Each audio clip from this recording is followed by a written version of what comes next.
Akala ng mga lalaki, hindi asawa ko ha, na madali lang yung trabaho dito sa bahay. Napakadali lang ng trabaho natin dito sa bahay. At hayahay tayo kasi nasa bahay lang tayo, pero yung totoo, hindi talaga ganun kadali na nandito tayo sa bahay dahil ang dami-dami talagang trabaho natin, tayong mga babae.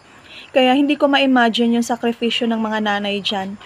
Hindi ko alam kung paano mo kami inalagaan, lalong-lalo na sa mother ko. Maraming salamat dahil ngayon ko lang talaga napag-isip, lalo na meron akong ganito. Hindi talaga madali.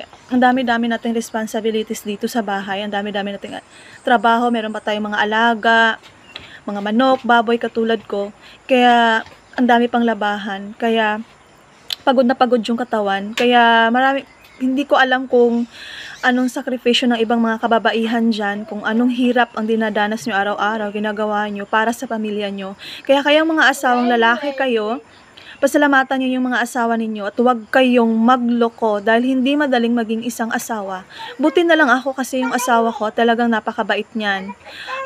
Kapag pagod ako, siya ang nagluluto. Dapat ganon yung mga asawa na lalaki dyan. Kapag nakita ninyo yung asawa ninyo umiyak na, kawawa na yung itsura dahil sa kakaalaga ng mga anak, huwag niyong palitan, kundi mahalin ninyo dahil hindi ganun kadaling maging isang asawa na nandito sa bahay dahil ang dami-daming ginagawa.